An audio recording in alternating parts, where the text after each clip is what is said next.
আসসালামু আলাইকুম বন্ধুরা, কেমন আছো তোমরা সবাই? আলহামদুলিল্লাহ আমি ভালো আছি। আজকে তোমাদের সাথে শেয়ার করব অনেক মজার একটি ব্লগ। তো দেখতেই পাচ্ছ, প্রথমে আমি তোমাদেরকে আলামুন্ডা ফুল দিয়ে স্বাগতম জানালাম। তারপরে এখানে আমি গোলাপি একটা নয়নতারা তোমাদেরকে দেখালাম। আর এটা হচ্ছে আমার অনেক প্রিয় একটা ফুল, এটা মাধবীলতা ফুল। অনেকে তো মাধবীলতা গান শুনেছ, অনেক প্রিয় একটা ফুল এটা আমার।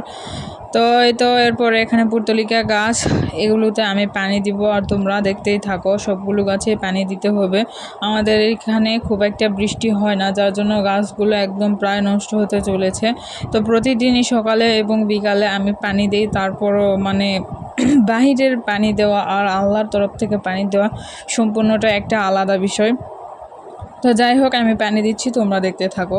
এই যে দেখো আমার লিলি সোনা, আমি যেখানে যাব ওকে সেখানে যেতে হবে, না হলে ওর পেটের ভাত আসলে হজম হবে না।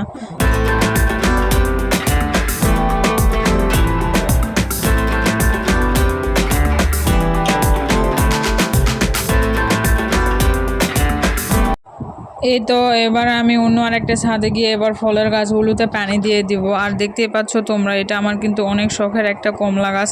এই গাছে প্রায় 300-350 মতো কমলার ফুল এসেছিল আর কুড়িও এসেছিল জানো। কিন্তু ভাগ্যের কি পরিহাস, দেখো মাত্র একটা কমলাই কিন্তু বাদ বাকি অবশিষ্ট আছে, তাছাড়া সবগুলি পড়ে গিয়েছে। আর দেখতেই পাচ্ছ লিচুর গাছের অবস্থা একদমই খারাপ। তোমাদেরকে তো বললামই আমাদের এদিকে তেমন বৃষ্টি হয় না, যার জন্য এরকম অবস্থা গাছের। আর এই যে পেয়ারা গাছে কিন্তু অনেকটাই পেয়ারা ধরেছে, অনেকগুলো। তো এরপরে আমের গাছে আম ধরেছে। আর এই যে দেখো লিলি, ও এই ছাদেও চলে এসেছে। আর এই যে এরকম খুশিতে আত্মহারা, ঘুম থেকে উঠে আমার পিছনে চলে এসেছে আর গোড়াগড়ি করছে। আর এদিকে আমি কাঠগোলাপের গাছেও পানি দিয়ে দিলাম। আর এখানে একটা গাছ আছে, এটা হচ্ছে করমচার গাছ, এইটাতেও মাশাল্লাহ ফল ধরেছে। যাই হোক, এটা হচ্ছে ফার্স্ট ফল ধরেছে এটাতে। আর এটা হচ্ছে একটা আমড়ার গাছ, আর এটা হচ্ছে একটা আঙুরের গাছ। আর আমার হাজব্যান্ড গাছ লাগাতে অনেক বেশি পছন্দ করে। আর এই যে এই বট গাছটাকে আমরা কিন্তু বনসাই করব, সেই জন্য রেখেছি। আর একদম কেটে কেটে ছোট ছোট করছি। আর এখানে দেখতে পাচ্ছ রাঁধুনি দুইটা গাছে একদম অনেক পরিমাণে বিচি ধরেছে, তো ওইটাতেও আমি পানি দিয়ে দিলাম। এরপরে ফুলের গাছগুলোতেও দিয়ে দিলাম, একটা কর্নার ফুলের গাছ রয়েছে। আর এটা হচ্ছে সিডলেস লেবু। আর এই যে দেখতে পাচ্ছ তোমরা একটা বেলি ফুলের গাছ, এই গাছটা আমার অনেক বেশি পছন্দের গাছ। এই গাছে প্রতিদিনই একটা দুইটা তিনটা সর্বনিম্ন একটা ফুল ধরবেই। আর সেই ফুলের গন্ধে আমার পুরো ছাদটা একদম অময় হয়ে থাকে, সর্বনিম্ন একটা অথবা দুইটা ফুল ধরে। আর এটা হচ্ছে একটা আনারের গাছ, দোকানদার আমাদেরকে আনার বলে দিছে, তবে জানি না এটা কি হবে, আই ডোন্ট নো, এখনও আমাদের খাওয়ার ভাগ্য হয়নি আর কি। তো এই তো দেখতে পাচ্ছ যে আজকের সকালের ওয়েদারটা অনেক বেশি সুন্দর ছিল। আর দেখতে পাচ্ছ কত সুন্দর আকাশে মেঘ জমে আছে, মনে হচ্ছে তুলো ভেসে আছে। তারপরে আমি এদিকে আমার কবুতরগুলোকে ছেড়ে দিতে আসলাম। আর এই যে দেখতে পাচ্ছ আমি ফোন ধরে আছি, সেই জন্য কবুতরগুলো ভয়ে ভয়ে আছে। আর একটার গুলা চলে গেছিল। আর এই তো বাদ বাকি আর একটা কবুতর একই নিয়ে বসে আছে, এটাতেও একই নিয়ে বসে আছে, এবং এই পাশের যেটা দেখতে পাচ্ছ এটাতেও একই নিয়ে বসে আছে আলহামদুলিল্লাহ। আর এক জোড়া কবুতর আমি বেশ কয়েকদিন ধরে বেঁধে রেখেছি, যাতে আমার বাড়ির পরিবেশটা ওরা মেনে নিতে পারে আর এখানে যাতে থাকে। কিন্তু আমি বেঁধে রেখেছি, জানি না আজকে ছেড়ে দিচ্ছি। এই যে পাখা খুলে দিয়েছি, বাঁধে রাখিনি।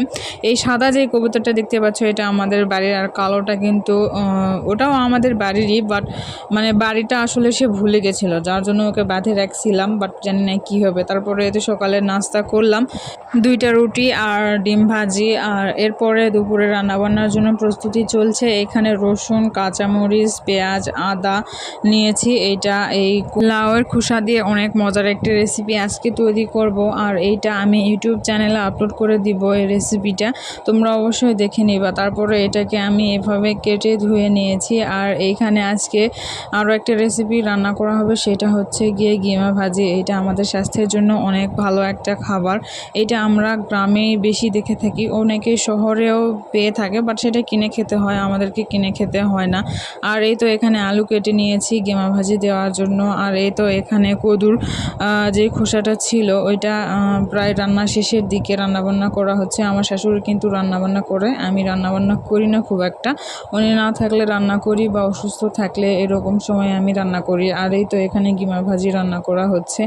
এই ভাজিটা খেতে কিন্তু একদম তিতা তিতা লাগে, মানে করলা ভাজির মতো, কিন্তু আমার কাছে এটা অনেক বেশি ভালো লাগে। এই খাবারটা গরম ভাতের সাথে একদম ভাজি ভাজি করলে এটা অনেক বেশি মজা লাগে আমার কাছে। তোমাদের কাছে আমি এই রেসিপিটাও শেয়ার করব, তোমরা অবশ্যই দেখে নিবা।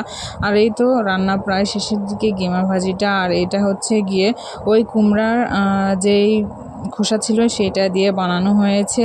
আর এইটা হচ্ছে গিমা ভাজি, দেখতে পাচ্ছ যে কত সুন্দর একটা কালার এসেছে। তোমরা অবশ্যই, অনেকেই যারা তিতা খেতে পারে না তারা খেতে পারবে না, বাট আমার কাছে ভালো লাগে। তারপরে এই তো এখানে রাইস কুকারে ভাত তুলে দিয়েছি। তো আজকের এই ভিডিওটা আমি বেশি বড় করব না। সবাই ভালো থাকো, সুস্থ থাকো। আজকের ভিডিও এখানে শেষ করছি। আল্লাহ হাফেজ।